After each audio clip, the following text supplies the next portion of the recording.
trailer for the newest Bayonetta game, Bayonetta 3. Now, of course, there are so many things that I really want to get through this trailer.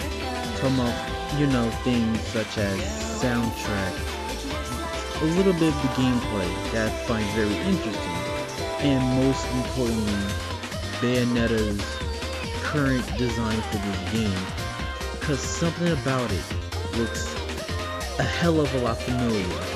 It looks very familiar to another character.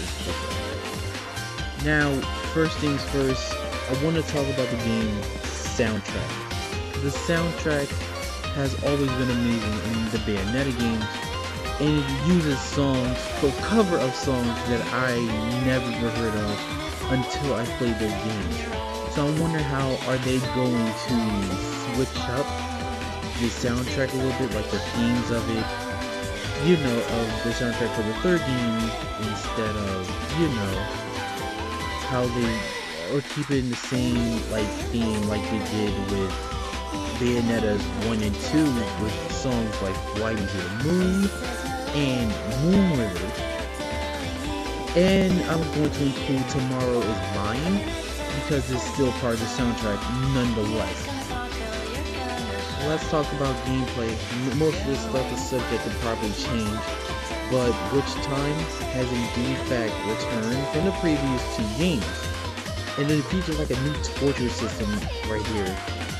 Also, another major thing that I really noticed for this is not only that the new form in interactive stages, but are they actually going to pull a scale bound and you can actually control the monsters that Bayonetta pretty much summons, when she's about to finish off an enemy. So it seemed like they took that from Scalebound and they put it in Bayonetta 3. Remember Scalebound? The game that never got released at all. Another thing that I really want to mention is Bayonetta's amazing design. That is so clean. Whoever designed her costume throughout all 3 of the games, this person, I think is a female, did an amazing job, and I think she deserves a hell of a raise after this one. Her Bayonetta design, I can't even speak right, but Bayonetta design is extremely immaculate, and that's the thing I want to talk about. She looks completely different. Okay, now about her design and how she looks. Now, I know I'm not tripping, but don't everybody, whoever watching this video, question, don't she look a bit younger to you all? And I know this is a brand new voice actress from the old one, but this Bayonetta here seems she looks young. Granted, she's about the original Bayonetta, or, the one we've seen in 1 and 2. I think, if I don't remember correctly, I think she's about 200 years old plus. But this Bayonetta looks like, let's say, at early 20s. Like, something about this Bayonetta looks very different. Not just costume-wise, but she looks young. And I have a theory about this. I have a major theory about this. The theory is that I really have about Bayonetta design in this game, and her as a whole, is that this Bayonetta that we are seeing here is not the same Bayonetta from Bayonetta's 1 and Bayonetta 2. I think this Bayonetta is the little girl version of her, Cereza, from the first game, because how young she looks in the different voice actors. Time travel and all that other stuff was like a major part in the last 2 games. It seems like it's going to be that particularly the case here. But as far as I know, as far as I can see, it seems like, this, like I said again, this is the younger Bayonetta. This is Cereza Bayonetta. The younger one we saw back in the first game.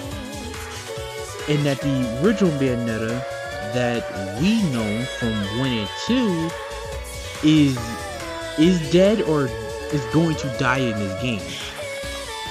Like, really, remember the 2017, wait, 2017, wait, hold on, 2017,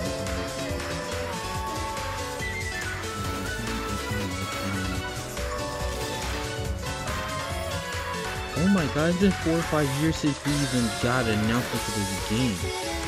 Holy shit, I was 17 when this was announced. I'm 21 now. But nah, back to the trailer, back to the teaser trailer. In the teaser trailer, you can see her getting beaten by someone. We don't know who it is. But by the end of that same trailer, teaser trailer, she just shatters. She just shatters into pieces. Well, disintegrate. She just pretty much disintegrates. So I think that just proved my theory that the original Bayonetta that we know is going to die, or already is dead, and that this new version of her, the younger Cereza, I'm assuming, is going to take over, you know? Alright, everybody, this will do it for this video. Again, thank you for those who stopped by and watched. Truly appreciate each and every last one of y'all. I can't wait for this game. I can't wait to play it, but bad luck, because right now I don't have a Switch. Good news is it come out 2022, so maybe by that time I have a whole Switch. Now currently I'm replaying Bayonetta 1 on my PS4, considering the fact that Sega released it for the PS4 and, you know, remastered it. But also another thing I noticed, Sega's name is actually attached to this, which is crazy because they weren't attached to it for the second game. It was straight Nintendo. So this is another theory I have. Will this come on newer systems or later systems, other systems later on during the game's life cycle? If that's the case, I don't mind it. I don't mind it at all. Bayonetta is one of those games that, you know, needs, you know, deserves more love than it already has. It's an amazing series, and I think everybody should get a chance to actually play it. But that would be it. Thank you for watching. Peace out.